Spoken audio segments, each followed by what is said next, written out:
Hello friends, तो कैसे हैं आप। स्वागत है आपका एक बार फिर हमारे चैनल यूजीसी नेट हिंदी ज्ञान में।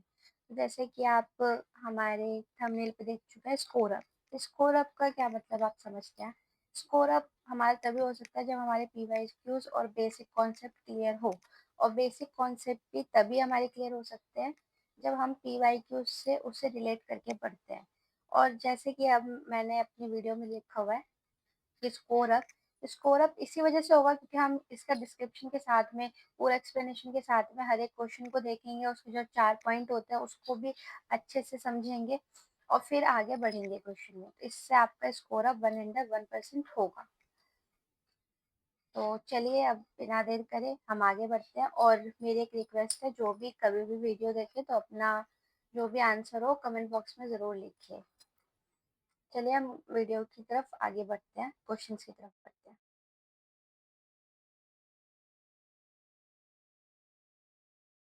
आपके सामने है हमारा पहला क्वेश्चन। ना नागरिक आया विधि कीन्हा, हेड जोखा पावे ते जीना। सूटी आगम पंथ बड़बाका, तस मारक तस सुई ना नाका। बाक चढ़ाव 7 खंड ऊंचा, चरी चारी बसेरे जाए पहुंचा। शुक्र जी के अनुसार उक्त पंक्तियों में प्रयुक्त चारी बसेरे का बसेरे से अभिप्राय है। 4 धर्मशालाएं, प्रतिहार, धारण, ध्यान और समाधि नामक योग के अंग, शरीयत, तरीकत, मारिफत और हकीकत नामक 4 सोपान। ये तो आपने पढ़ा ही होगा। ये जो है ये चारों आपको उसमें भी मिल जाएंगे, सूफी काव्य धारा में। पर हमें यहाँ पे जो आंसर देना है वो देना है शुक्ल जी ने क्या माना है। शुक्ल जी के अनुसार ये जो चारी बसेरे इससे क्या अभिप्राय है। धर्म, अर्थ, काम और मोक्ष नामक पुरुषार्थ। तो आप इसका आंसर दीजिए। मैं कुछ देर वेट करती हूँ, उसके बाद हम आगे चलें।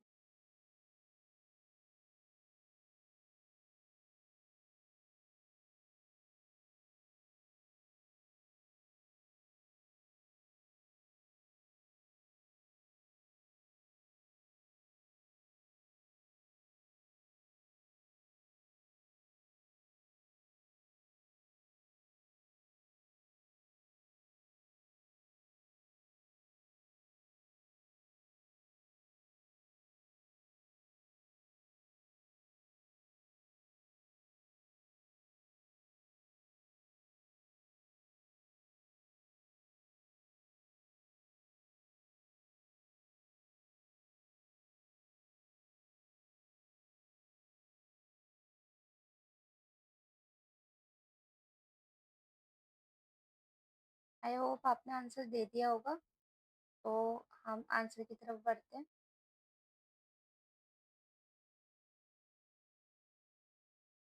आंसर है बी। प्रस्तुत पंक्तियां ना नागरिक आया विधि कीना, चारी बसेरे जई पहुंचा में प्रयुक्त चारी बसेरे से आचार्य रामचंद्र शुक्ल का अभिप्राय है। प्रत्याहार, धारण, ध्यान और समाधि नामक योग के अंग एवं शरीयत, तरीकत, मरीफत और हकीकत नामक 4 सोपान। अब हम देखते हैं कि हम इसे बिना, अगर हमें नहीं भी आता हम तब भी इसे कैसे अटेम्प्ट कर सकते हैं। तो जैसे कि मैंने आपको बताया कि ये जो इसमें चौथा है, ये जो इसमें तीसरा है, तीसरा पॉइंट शरीयत, तरीकत, मारिफत और हकीकत, ये सोफी से निकला हुआ। और ये आप जो पंक्तियां देख रहे हैं ये भी आपको सोफी विचारधारा से थोड़ी मैच होती दिखेगी। तो अगर सी सही है तो आप ये देख सकते हैं सी किस किस में है, तो वही राइट आंसर हो सकता है। जैसे बी में था, ठीक है, और इसमें था डी में। तो धर्म अर्थ, अगर ये शरीयत, तरीकत, मरीफत और हकीकत है तो मतलब ये सूफियों से रिलेटेड है। तो धर्म अर्थ काम मोक्ष तो हो ही नहीं सकता, डी तो अपने आप एलिमिनेट हो जाता है। तो इससे आंसर हम बी निकाल सकते हैं, क्योंकि ये 4 सोपान बहुत ज्यादा आप कह सकते हो पॉपुलर है, या जो भी आप समझो उस तरीके से आप समझ सकते हो। ये 4 सोपान बहुत ज़्यादा पॉपुलर भी है और वैल्यू भी रखते हैं हमारे लिए। तो आप इससे भी आंसर निकाल सकते हैं। चलिए अब हम नेक्स्ट क्वेश्चन चलते हैं। हाँ, देरी के जाके कुटुम्ब सब ठोर होवत, फिरहि आजहु बनारसी आस आस पासा, आचार सहित विप्र करहि ढूंढतु, तीन तने रविदास दासानुदासा। इन काव्य पंक्तियों में किन भावों की अभिव्यंजना हुई है? लोक व्यवहार, वन व्यवस्था, विनय, गर्भवक्ति। आप ये लाइन पहले खुद से पढ़िए, मेरा थोड़ा टंग स्लिप हो रहा था तो उसके लिए मैं क्षमा चाहती हूँ। ये थोड़ा सा कभी कभार बोलने नहीं जाती ऐसी लाइन्स। आप एक बार इसे खुद से पढ़िए और आंसर देने की कोशिश कीजिए, उसके बाद हम आगे पढ़ेंगे, ठीक है?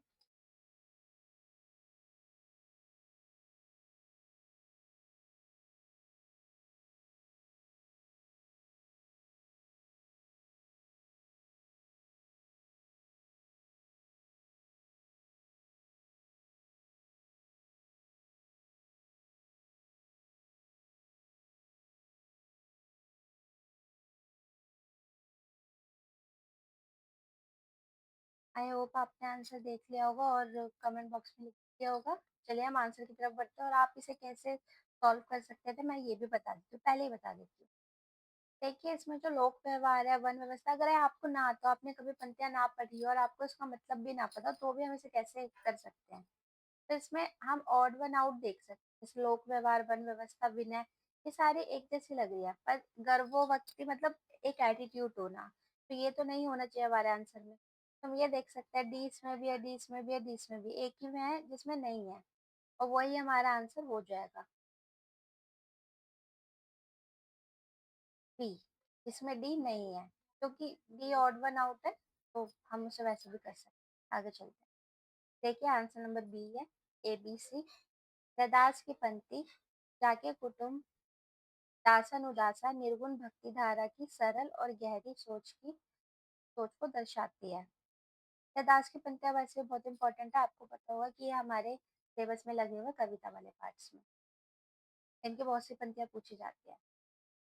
उसमें यह बात प्रकट होता है कि समाज में इंसान का जीवन लोक व्यवहार, विनम्रता और वन व्यवस्था से जुड़ा हुआ है। संत कवि यह दिखाते हैं कि भक्ति मार्ग में गर्व, अहंकार और ऊंच नीच का भाव नहीं होना चाहिए। यहाँ विनय, नम्रता, समाज में सहज व्यवहार और समानता पर जोर है, ना कि आत्म गौरव और अहंकार की घोषणा पर। जैसे मैंने आपको बताया ऑड वन आउट कर सकते थे, गर्भवती का मतलब अहंकार होता है, तो हम इसको भी निकाल देते तब भी हमारा आंसर आ जाता, बाकी किसमें भी डी नहीं था। चलिए नेक्स्ट क्वेश्चन पे हम चलते हैं। आई होप आपको समझ आ चुका होगा। सॉरी, सॉरी, इसका एक्सप्लेनेशन अभी है। देखिए जैसे लोक व्यवहार का भाव, रैदास समाज के सामान्य जीवन को महत्व देते हैं। वह कहते हैं कि एक सच्चा भक्त वही है जो लोगों से मिलजुल कर रहे, सभी के साथ समानता और सहजता का व्यवहार करे। वन व्यवस्था का संदर्भ, उस समय समाज में जाति और वन के आधार पर ऊंच नीच का भाव बहुत गहरा था। रैदास की पंक्तियां इस व्यवस्था पर सवाल उठाती है और दिखाती है कि भगवान के दरबार में सब बराबर है, वहाँ कोई ऊंचा नीचा श्रेष्ठ या निम्न नहीं। ये जो ये वाला एक्सप्लेनेशन है, ये मैंने खुद से ढूंढा था, खुद से लिखा है, तो ये आपको किसी भी गाइड वगैरह में नहीं। विनय, नम्रता का भाव, रैदास अपने को दूसरों से छोटा मानते हैं और वे खुद को दास का भी दास बताते हैं। इसका अर्थ है कि वह पूर्ण नम्रता से भक्ति करते हैं। भक्ति का मार्ग अहंकार से नहीं बल्कि दीनता और समर्पण से खुलता है। गर्भवती का भाव, इन पंक्ति में गर्भोक्ति का भाव, इन पंक्ति में कहीं भी यह नहीं कहा गया कि किसी से बड़े हैं या उन पर कोई विशेषता है, उल्टा यहाँ तो विनम्रता और समर्पण का भाव है। अब चलिए नेक्स्ट क्वेश्चन देखते हैं। झूठो है झूठो है झूठो है, झूठो सदा जंगू संत कहत ये अंतु लहा है। ताको सहे सट संकट कोटिक काढ़त कंत करंत आहा है। जान पनी को गुमान बड़ो, तुलसी के विचार गवार महा। जानकी जीवन जान जान्यो, को जान कहावत जान्यो कहा है। तीसरी पंक्ति में तुलसीदास कहना चाहते हैं कि तीसरी पंक्ति एक दो और ये वाली तीसरी पंक्ति है। सॉरी, मैंने अच्छा नहीं करा। अब आपको आई थिंक पूरा दिख रहा होगा। तीसरी पंक्ति में तुलसीदास जी क्या कहना चाहते हैं? वैसे तो आपको वैसे भी आना चाहिए क्योंकि तुलसीदास जी हमारे सिलेबस में लगे हुए हैं, जो कविता वाला पार्ट है उसमें लगे हुए हैं। तो ये किसी अननोन राइटर की इन्होंने नहीं पूछी है, तुलसीदास जी की पूछी है, आपको आनी चाहिए। पर इसमें जो तीसरी पंक्ति है, जान पानी को गुमान बहुत, गुमान बड़ो, तुलसी के विचार गवार महा है। तुलसीदास जी किससे गवार बोल रहे हैं इन पंक्तियों में? आपको यही बताना है। उन्हें अपने ज्ञानीपन का बहुत अभिमान है, वे स्वयं महागवार है, संसार को झूठा कहने वाले महागवार हैं, जानकी के जीवन से अनभिज्ञ लोग गवार है। ए सी डी, ये वो दे रखे है कोड कि सी और डी सही है, ए और बी सही है।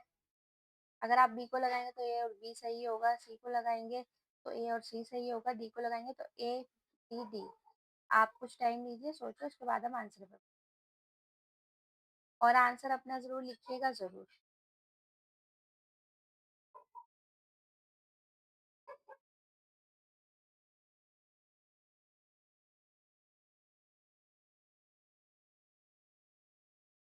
ये बहुत आसान है तो आई थिंक आप कर लेंगे। और जितना भी आप जो भी आंसर दें उसको प्लीज अपने कमेंट बॉक्स में जरूर लिखिए, ताकि मुझे पता चले कि आप कि कितने सही हो रहे हैं, कितने गलत हो रहे हैं, और आपको भी पता चले कि आप कितने सही हो रहे हैं, कितने गलत हो रहे हैं। चलिए हम आंसर की तरफ बढ़ते हैं, और आंसर नहीं देखेंगे, पहले देखेंगे इसे सॉल्व कैसे करें।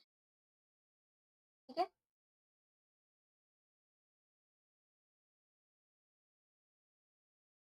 तो इसमें पूछा गया है कि तुलसीदास जी ने गवार किसे बोला है। देखिए पीछे आ रहा है ना तीसरी लाइन में कि ज्ञानी पानी को गुमान बड़ो, तुलसीदास के विचार गवार महा है। तो ज्ञानी गवारों किसे बोलते हैं? जैसे अपने ज्ञानपन पे बहुत ज्यादा अभिमान है, अहंकार है, वह उसे ही महागवार बोल रहे हैं। ए और बी इसमें सही हो जाएगा, इसका मतलब बी आंसर हमारा सही होगा। ये तो है नहीं संसार को झूठा कहने वाले को गवार बोलेंगे, क्योंकि वो तो मूर्ति पूजक थे। तो संसार का सच या झूठ तो उन्होंने कुछ ज्यादा कहा नहीं है, तो आप सी को भी एलिमिनेट कर सकते थे। देखिए सब में सी है, सिर्फ एक इसको छोड़ के, तो भी आपका आंसर निकल जाता। चलिए अब हम आंसर देख लेते हैं, एक बार एक्सप्लेनेशन देखते हैं। आंसर नंबर बी सही है, ए और बी। दिए गए काव्यांश में वर्णित तीसरी पंक्ति ज्ञानीपन को गुमान बड़ो, तुलसी के विचार गवार महा है। वे में गोस्वामी तुलसीदास कहना चाहते हैं कि उन्हें अपने ज्ञानीपन का बहुत अभिमान है, वे स्वयं महागवार है। मतलब जिनको अपने ज्ञानीपन पे अभिमान है वो स्वयं महागवार है।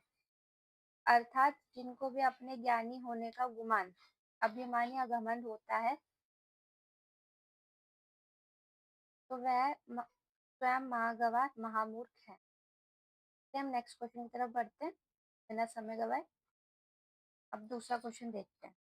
निम्नलिखित काव्य पंक्तियों के आशय है, उर में माखन चोर गड़े, अब केसु निकसत नहीं, उधो तिरछे हवे जो अड़े। गोपी के दिल में कृष्ण बस गए हैं, वह उन्हें दिल से निकालना चाहती है लेकिन निकालती ही नहीं। वह उन्हें दिल में बसाए रखना चाहती है, कृष्ण को दिल से निकालना गोपी के लिए असंभव है। A A B D, B B D, C B C, T A C D. आप आंसर दीजिए, उसके बाद हम देखते हैं इसका सही आंसर।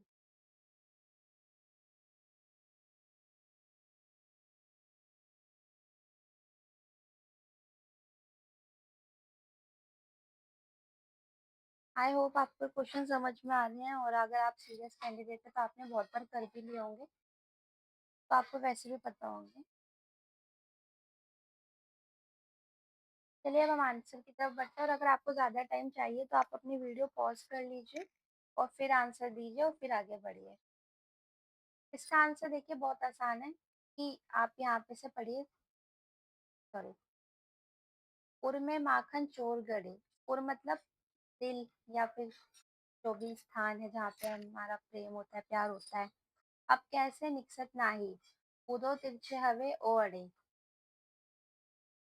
यहाँ पे गोपियाँ बता रही है कि हमारे दिल में तो उद्धव जी बसे हुए हैं, उनको हम कैसे निकाल सकते हैं। जब जब उद्धव जी कृष्ण जी के कहने पे गोपियों को शिक्षा देने के लिए आए थे। ये हमारी कविता, ये हमारी सिलेबस की कविता से लिया गया है ये। तब ये उद्धव जी और गोपियों के बीच संवाद चल रहा है, जिसमें गोपी जी सगुण भक्ति के बारे में बता रही है। तो वो सगुण रूप में कृष्ण को पूजना चाहते हैं, और उद्धव जी उन्हें निर्गुण भक्ति के बारे में बता रहे हैं। तो इसका बहुत आसान जवाब है। एक ही इसमें ऐसा है जो आप एलिमिनेट कर सकते हैं। ये आपको देख के भी पता चल रहा होगा, मैं बता भी देती हूँ कौन सा आप एलिमिनेट कर सकते हैं। जैसे आपने लाइंस पढ़ी थी, उनके दिल में, उनके व्यवहार में कृष्ण जी बसे हुए हैं, तो वो नहीं निकालना चाहती होंगे ना खुद से। तो इसमें जो बी पॉइंट है, अब उन्हें दिल से निकालना चाहती हैं लेकिन निकलते ही नहीं, वो दिल से नहीं निकालना चाहते, ये पॉइंट गलत है। तो आप देखिए बी कहाँ का है। बी सिर्फ एक ही जगह नहीं है, डी में, तो ये हमारा आंसर हो जाएगा डी, ए सी डी।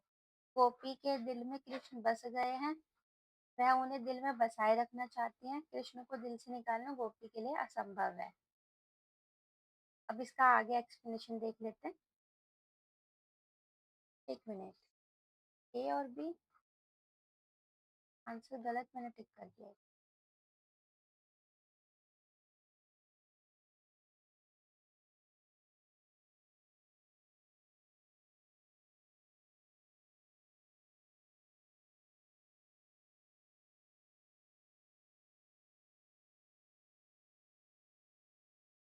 सॉरी, यहाँ पे आंसर नंबर गलत टिक हो गया है। आप इसको काट दीजिए, ये काट दीजिए। आंसर नंबर डी सही है, मैंने चेक कर लिया है। आंसर नंबर डी ही सही है, जिसके हिसाब से बी को छोड़ के सारे सही है। Sorry, sorry, sorry. वही सोचो गलत कैसे आ गया। देखिए आंसर नंबर डी, ए सी डी, सूरदास द्वारा रचित सूरसागर महाकाव्य के मर्मस्पर्शी प्रसंग भ्रमर गीत की प्रस्तुत पंक्तियां हैं। भ्रमर गीत, जैसे कि मैंने बताया कि हमारे सिलेबस में लगा हुआ है, तो बहुत ज्यादा इंपॉर्टेंट हो जाता है और आपको पता होना चाहिए। उर में माखन चोर गड़े, अब कैसहु निकसत नाही, ऊधो तिरछी वे जो अड़े। का आशय है गोपी के दिल में कृष्ण बस गए हैं, जो उन्हें दिल में बसाए रखना चाहती है, ना कि निकालना चाहती है। तथा कृष्ण को दिल से निकालना गोपी के लिए संभव नहीं है। चलिए नेक्स्ट क्वेश्चन की तरफ बढ़ते हैं। मीराबाई के पदों में मुख्य हैं अपूर्व भाव, विह्वलता, रहस्यानुभूति, आत्मसमर्पण, भगवत विरह की पीड़ा की उत्कृष्ट अभिव्यक्ति।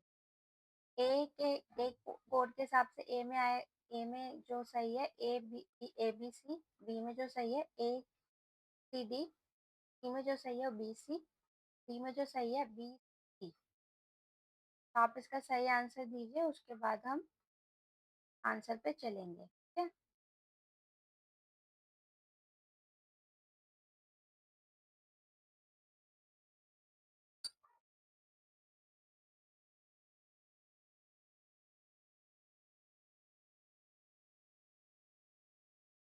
आई होप आपने मीराबाई के जितने भी हमारे सिलेबस में पद लगे हैं वो पढ़े होंगे। तो अगर आपने पद भी पढ़े होंगे तब भी आप इसका आंसर दे सकते हैं, और अगर आपने नहीं भी पढ़े आप तब भी दे सकते हैं। बहुत ईज़ी कोड है, उसके हिसाब से हम आंसर देंगे। बहुत ईज़ी ट्रिक है, मैं अभी आपको बताऊँगी, हम आंसर उसके हिसाब से दे पाएँगे। अभी तक आपने जहाँ तक है आंसर लिख दिया होगा, तो अब हम आंसर की तरफ चलते हैं। पहले देखेंगे कि इसका आंसर कैसे हम निकाल सकते हैं, तो उसके बाद आंसर देखेंगे। तो अपूर्भाव विहलता मतलब उनसे मिलने के लिए मीरा जी तरसती थी, तड़पती थी, तो ये तो होना ही चाहिए। आत्मसमर्पण भक्ति में होता ही है, ये भी सही होगा। और भगवत विरह की पीड़ा की उत्कृष्ट अभिव्यक्ति, ये भी सही है। इसमें जो रहस्य अनुभूति है ना, ये रीति या फिर जो रीति काल के है ना, जो रीति काल के हैं या फिर उसके बाद के हैं, उससे ली गई है, भक्ति काल से नहीं ली गई। रहस्य अनुभूति सॉरी रीति नहीं, छायावादी युग से ली गई है। सॉरी सॉरी, जो छायावादी युग था ना, उससे उसका ये विशेषता है। ठीक है, तो आप इसको जो है एलिमिनेट कर सकते हैं। और यही एलिमिनेशन मेथड आप हमेशा कर सकते हैं आज के पैटर्न के हिसाब से भी। अगर आप अभी के पैटर्न के हिसाब से भी पुराने क्वेश्चन पेपर अच्छे से करेंगे, तो आप एलिमिनेशन मेथड से बहुत आसानी से असली क्वेश्चन तक या फिर असली आंसर तक जा सकते हैं। जब हम बी को एलिमिनेट करते हैं, तो देखो बी इसमें भी है, तो ए कट गया। ठीक है, इसमें नहीं है बी, बी इसमें भी है, ये भी कट गया। डी में भी बी आ रहा है, तो ये भी कट गया। इसका आंसर हो जाएगा बी। आगे हम इसका व्याख्यान देख लेते हैं। आंसर नंबर है बी, ए सी और डी। मीराबाई के पदों में गहरी भावनात्मकता दिखाई देती है। उनके गीतों में आत्मसमर्पण, प्रभु के प्रति प्रेम और उनसे बिछुड़न की पीड़ा प्रमुख रूप से झलकती है। मीरा के भक्ति मार्ग हृदय की सच्ची और विरह वेदना से भरा हुआ है, लेकिन उनके पदों में रहस्यवाद जैसे ध्यान योग या दार्शनिक गूढ़ता का भाव नहीं है। अपूर्व भाव विहवता मीरा का जीवन और काव्य भावनाओं से परिपूर्ण है। जब वे कृष्ण का स्मरण करती हैं, तो उनकी वाणी भाव विहलता से भाव विहलता भावविहल हो उठती है। उनकी कविता किसी साधारण भावुकता नहीं, बल्कि असाधारण आध्यात्मिक लगाव को दर्शाती है। आगे बढ़ते हैं नेक्स्ट क्वेश्चन। सॉरी, इसका भी मैंने ये लिखा हुआ था, और ये जो मैंने आपके लिए ये डिस्क्रिप्शन लिखा हुआ है ना, जैसे अपूर्व भाव विहलता, तो वो क्या होती है अपूर्व भाव विहलता? तो ये बताया हुआ है यहाँ पे कि उनकी जो भक्ति है, वो वो नॉर्मल नहीं रह जाती। जब वो भक्ति करती हैं, तो असाधारण आध्यात्मिक लगाव में बदल जाती है अपने आप ही। ये यहाँ पे मेन पॉइंट है, यही आपको समझना है, लिखना नहीं है, समझना है। इसके आगे जो इसके 4 पॉइंट थे, उसको भी देख लेते हैं। आत्मसमर्पण, मीरा ने अपने जीवन और अस्तित्व को पूरी तरह कृष्ण के चरणों में अर्पित कर दिया। उनका हर पद उसी भाव को पुष्ट करता है, और उनका जीवन, तन, मन और प्राण केवल कृष्ण के हैं। भगवत विरह की पीड़ा, मीरा की काव्य धारा विरह वेदना से भरी हुई है। वह अपने आराध्य कृष्ण से मिलने की लालसा और उनसे दूर होने की वेदना को अत्यंत मार्मिक ढंग से व्यक्त करती है। यही उनके भक्ति गीतों का सबसे गहरा पक्ष है। रहस्यानुभूति का अभाव, यद्यपि कई संत कवियों के पदों में ध्यान, समाधि और रहस्यवाद का रंग दिखाई देता है, लेकिन मीरा के पदों में मुख्यतः भावनात्मक और प्रेमाश्रित है। उनके गूढ़ दार्शनिक या रहस्यवादी अनुभव का स्थान नहीं है, क्योंकि वो जो भी करती थी उसमें रहस्यवाद जैसा कुछ भी नहीं था। सब कुछ सबके सामने था और खुला था, उनकी जो भी भक्ति भावना थी। और रहस्यवादी जो चेतना, वो ज्यादातर छायावाद से जुड़ी हुई है, मैंने आपको बता दिया है। तो आप इसको वैसे भी एलिमिनेट कर सकते हैं। फिर नेक्स्ट क्वेश्चन पे चलते हैं। राजनीतिक रूप से रीतिकाल मुगलों के शासन के वैभव के चरमोत्कर्ष का युग है, उत्थान का युग है, विस्तार का युग है। चरमोत्कर्ष के बाद उत्तरोत्तरहास या पतन का युग है।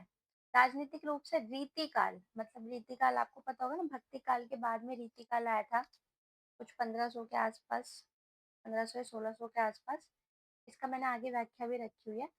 तो उसमें आपको बताना है कि मुगलों का जो शासन था वो चरमोत्कर्ष पे था, मतलब बिल्कुल अपने चरम पे था, कि मतलब उसके बाद खत्म हो गया, उत्थान पे था, विस्तार का था, या चरमो चरमोत्कर्ष के बाद उत्तरोत्तर ह्रास या पतन का युग था। इनमें से कौन सा मुगल शासन का वैभव चल रहा था?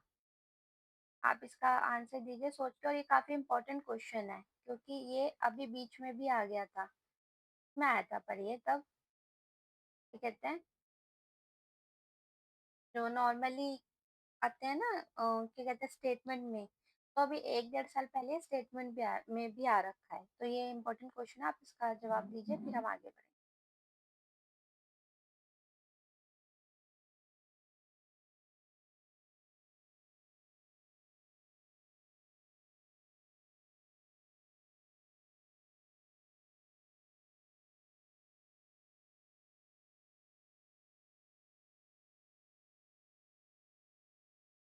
आई होप आपने आंसर दे दिया होगा और हमें आगे बढ़ना चाहिए, आंसर देखना चाहिए, पर सबसे पहले मैं आपको बता दूं कि चरमोत्कर्ष के बाद पतन और ह्रास का युग है, उसका मैं आपको आगे रीजन बताऊंगी। देखिए, उसका रीजन ये है कि राजनीतिक रूप से रीतिकाल मुगलों के शासन के वैभव के चरमोत्कर्ष के बाद उत्तरोत्तर ह्रास या पतन का युग है। मुगलों के शासनकाल का प्रारंभ बाबर द्वारा 1526 ई में हुआ। मुगलों का अंतिम सशक्त शासक औरंगजेब 1658 से 1707 ईस्वी था। इसी काल में रीतिकाल सन रीतिकाल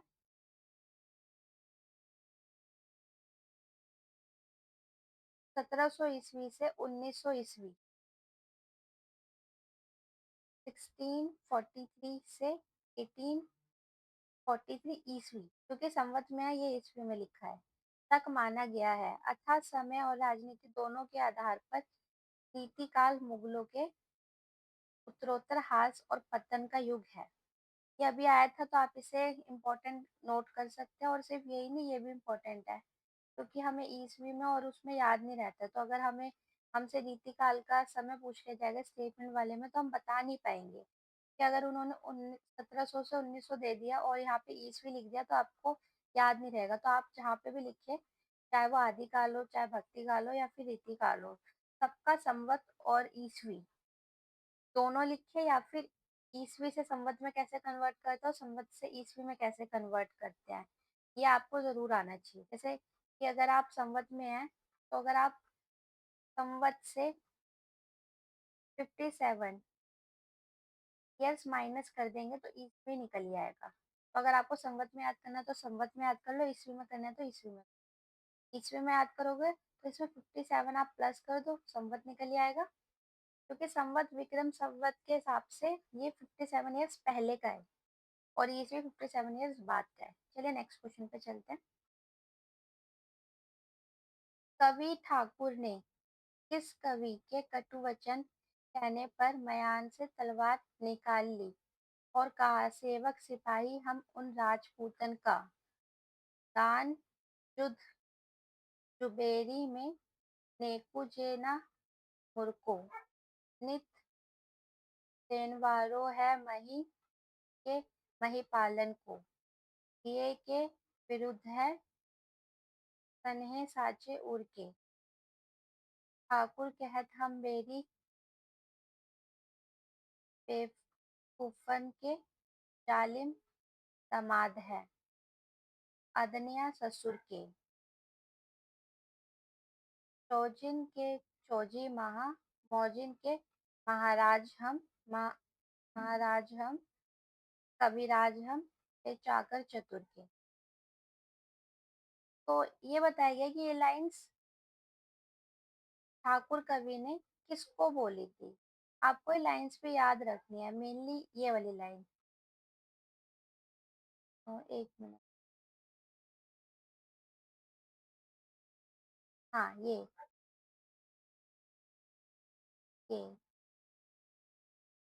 ये वाली, सेवक सिपाही हम राजपूतन के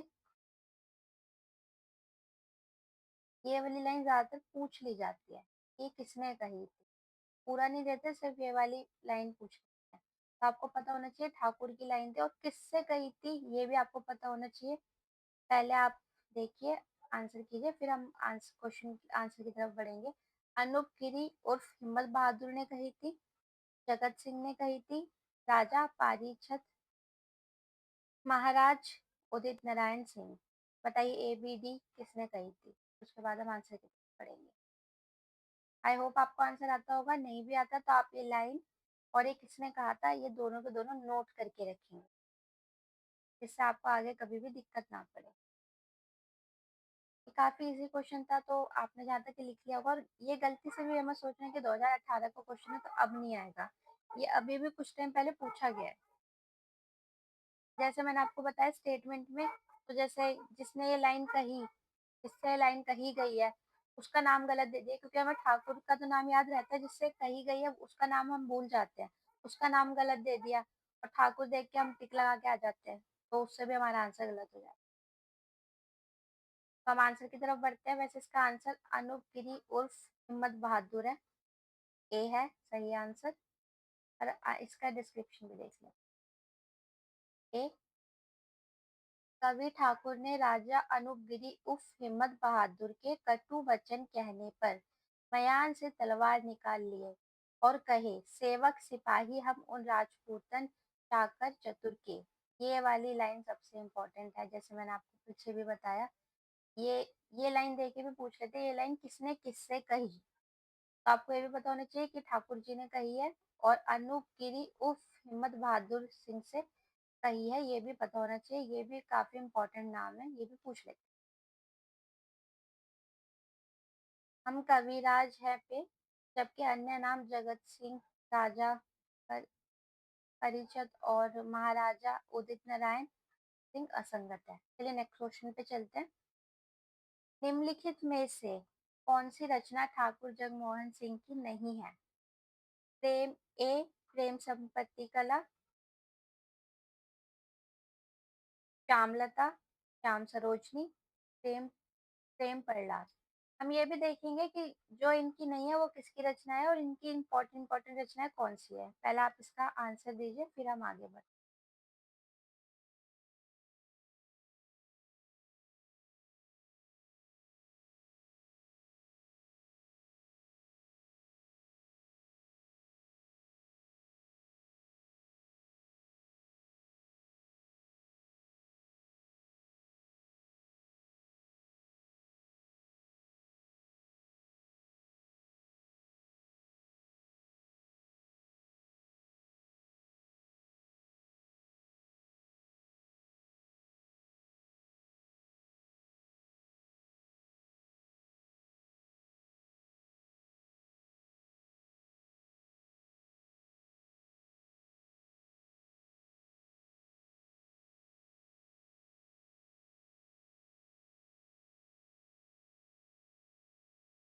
आई होप आपने आंसर दे दिया होगा।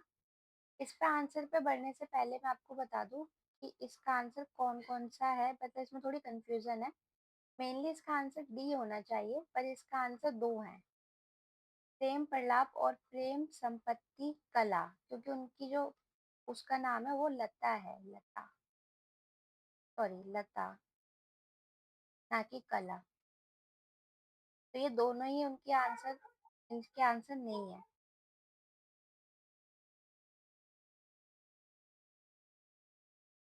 जो प्रेम प्रलाप है वो भारतेंदु हरिश्चंद्र जी की है। और मुझे तो पता, मैंने इसका डिस्क्रिप्शन क्यों नहीं रखा, सॉरी, गलती से रह गया। पर ये जितनी भी है, ये कला नहीं है, लता है। इनकी जो रचना का नाम है वो प्रेम संपत्ति लता है, लता ना कि कला। अगर यहाँ पे लता होता तो इसका आंसर डी हो जाता, पर इसका आंसर ए और डी दोनों है, क्योंकि उनकी जो रचनाएं हैं वो श्यामलता, श्याम सरोजनी और प्रेम संपत्ति लता, ये तीनों अ, ठाकुर जगमोहन जी की बहुत इंपॉर्टेंट रचनाएं हैं, तो आपको याद रखनी है। ठीक है, हम आगे बढ़ते हैं, नेक्स्ट क्वेश्चन की तरफ चलते हैं।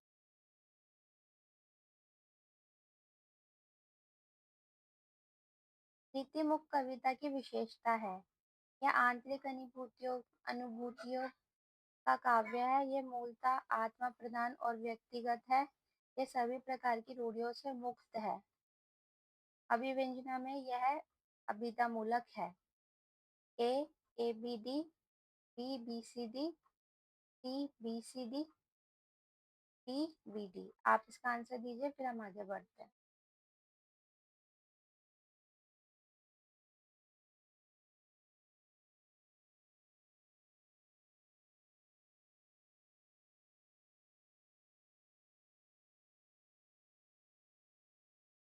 हम्म,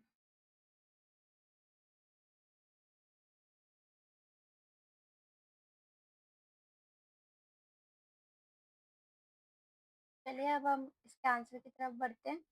और इसका आंसर हम थोड़ा सा सोच भी सकते थे कि क्या हो सकता है, क्योंकि जो रीति मुक्त है, रीति का मतलब होता है परंपरा। रीति मुक्त कवि छंदों से मुक्त कविताएं करते थे, पर वो हर तरीके से मुक्त कविता नहीं थी, हर रूढ़ियों से मुक्त कुछ परंपराएं उन्हें लेके चलनी पड़ती है। तो यहाँ पे सी गलत है। तो जहाँ जहाँ पे भी सी है वो सारे गलत हो जाएंगे। और यहाँ पे बी और डी भी बचता है, बी डी, ए और बी, ए और डी, जिसमें सी नहीं आ रहा है। तो डी यहाँ पे हम देख लेते हैं। डी तो सही है, अभिव्यंजना में यह अभिधा मूलक है। इसका आगे मैंने डिस्क्रिप्शन भी रखा है, तो वो भी देख। यह मूलतः आत्मा प्रधान और व्यक्तिगत है। जो रीति मुक्त कवि तो ज्यादातर अपनी वेदना ज्यादा लिखते हैं।